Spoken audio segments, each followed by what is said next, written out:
Hi hello welcome to Jason media. Acting megaphone. ఈ ఏడాది 4 black బస్టర్స్తో రెచ్చిపోయిన star hero ఎవరో ఊహించగలరా? నేటి సినిమా ప్రపంచంలో ఒక స్టార్ హీరో ఒక సినిమాని పూర్తి చేయడానికి కనీసం 2 ఏళ్ల సమయం తీసుకుంటారు. బడ్జెట్ పెరగడం, షూటింగ్ ప్లానింగ్లు, పోస్ట్ ప్రొడక్షన్స్ కోసం ఎక్కువ సమయం కేటాయించడం వంటి కారణాల వల్ల ప్రేక్షకులకు ఇష్టమైన హీరోను తెరపై చూడాలంటే 2 నుంచి 3 ఏళ్లు ఎదురు చూడక తప్పటం లేదు. అలాంటి ట్రెండ్ నడుస్తున్న సమయంలోనూ ఒకే సంవత్సరంలో ఏకంగా 4 సినిమాలను విడుదల చేసి అన్నిటినీ విజయ పదంలో నడిపించిన ఒకే ఒక్క అరుదైన హీరో ఉన్నాడంటే నమ్ముతారా?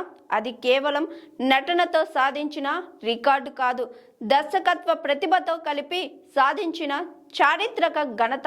ప్రతి ప్రాజెక్టులను వైవిధ్యం చూపించి ప్రేక్షకులను కొత్తగా అలరించే సత్తా ఉన్న ఆ హీరో ఎవరు?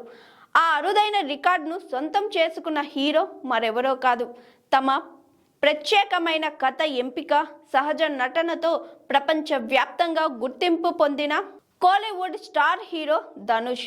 ఈ successful multi talented hero screen selection ఏ స్థాయిలో ఉంటుందో ప్రత్యేకంగా చెప్పాల్సిన అవసరం లేదు. కానీ ఈ ఒక్క సంవత్సరంలో ఆయన సాధించిన విజయం సినీ పరిశ్రమలోనే ఒక హాట్ టాపిక్గా మారింది. ఆయన కేవలం నటుడిగానే కాకుండా దర్శకుడిగా కూడా తన ప్రతిభను నిరూపించుకున్నారు. ఈ ఏడాది ధనుష్ ఖాతాలో చేరిన హిట్స్.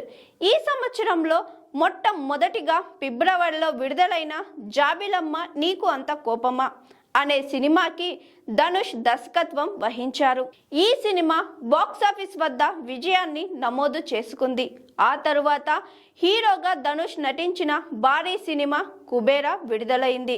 శేఖర్ కమ్ముల దర్శకత్వంలో ధనుష్, రష్మిక మందన జంటగా నటించిన ఈ సినిమా బాక్సాఫీస్ వద్ద మంచి వసూళ్లు రాబట్టింది.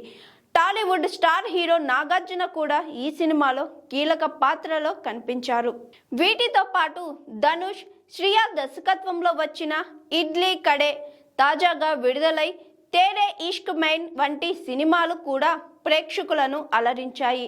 ధనుష్ ఒకే సంవత్సరంలో 3 సినిమాల్లో హీరోగా నటించడంతో పాటు ఒక్క సినిమాని డైరెక్ట్ చేసి మొత్తంగా 4 ప్రాజెక్టులను అందించారు. 4 సినిమాలు విజయాలను అందుకోవడంతో ప్రస్తుతం ధనుష్ తిరుగులేని ఫామ్లో ఉన్నారని చెప్పవచ్చు. తన నటన, దర్శకత్వం ద్వారా ప్రేక్షకులను అంచెలంచెలుగా అలరిస్తూ తన స్థాయిని సుస్థిరం చేసుకున్నాడు కోలీవుడ్ స్టార్ హీరో ధనుష్.